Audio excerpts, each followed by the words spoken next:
The good news is you can do this.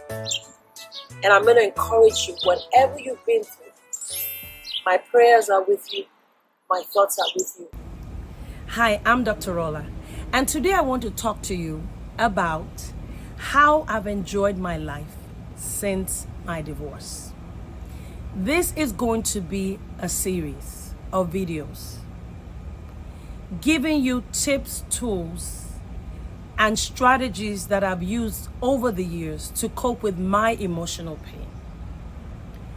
This is a self-disclosure series because I'm going to be talking about some of my personal challenges and how I've worked through emotional pain to encourage you, to let you know that no matter how difficult life is, you can work through the journey.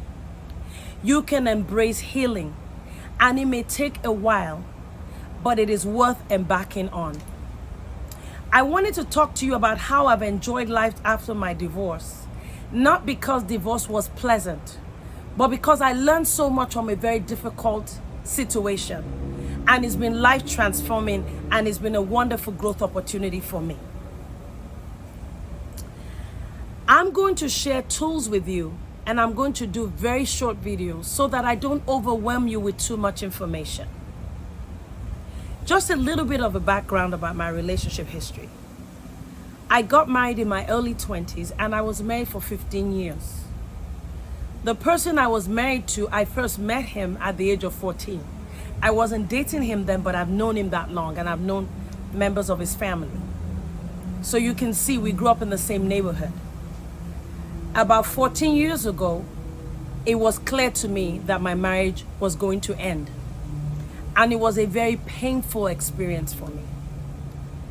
For anyone that goes through marriage, nobody plans to divorce, but especially from my background of being a conservative Christian since my teenage years, the whole concept of divorce is literally devastating spiritually, culturally, and there's so much shame connected to going through a divorce.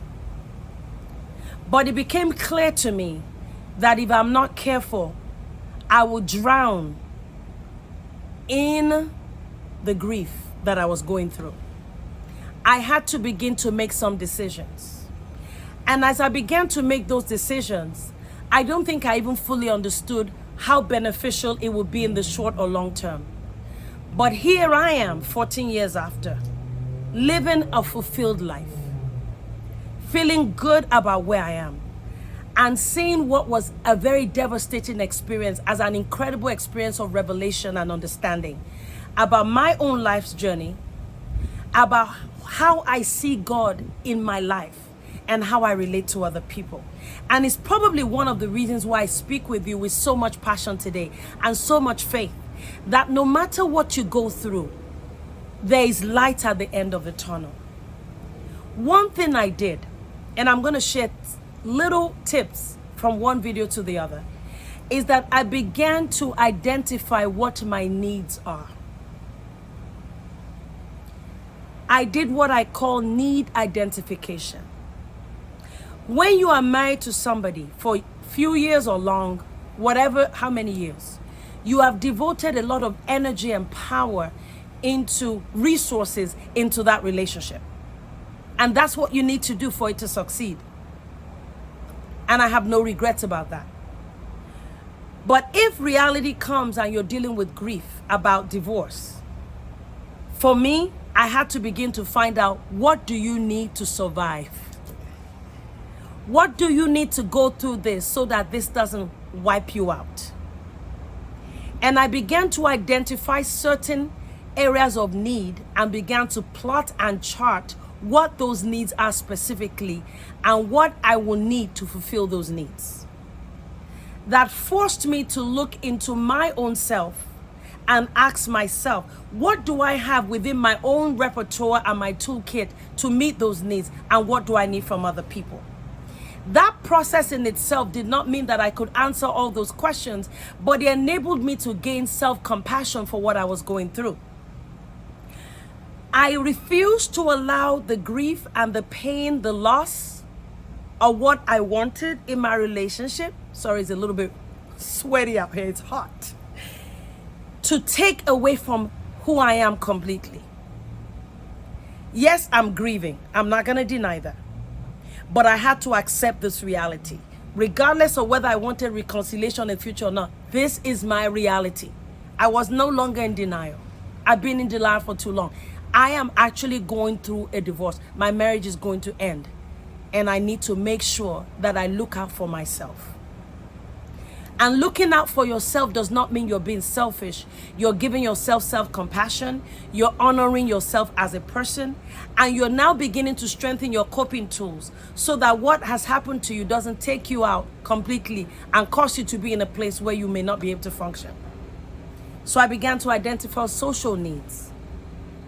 What kind of community do I want around me?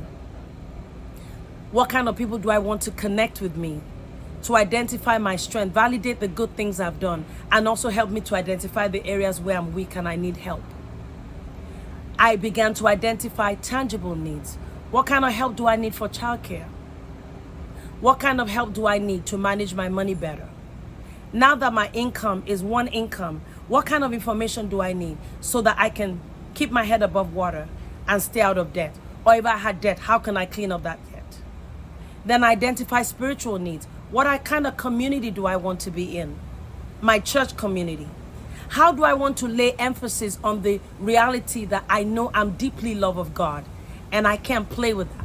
I'm not going to allow what God feels about me and my connection with Him to fail, with the Father to fail, who I believed in since my youth, because somebody changed their mind about me.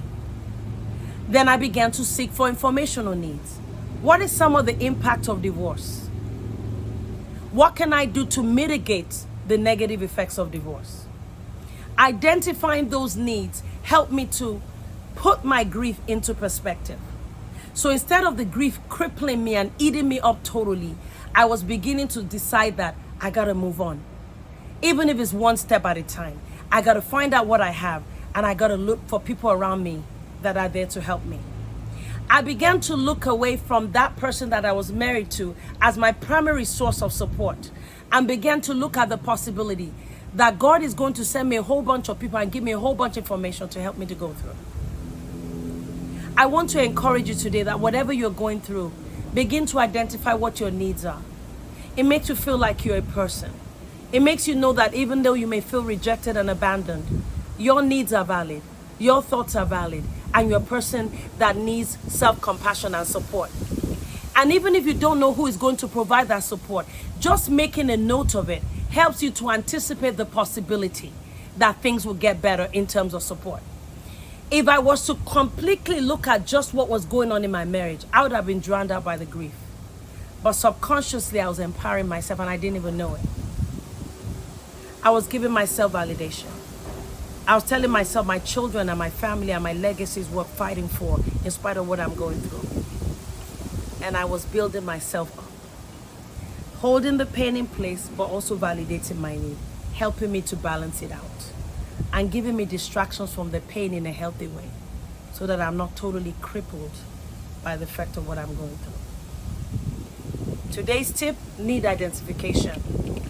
Honor your loss. Accept your reality. And begin to plot and chart what you have in your repertoire and where you can possibly get the help to walk through this difficult time. And I'll give you more tips in other videos. Like this video, subscribe, share it with as many people as possible. And I'll be talking to you soon. Much love. Bye now.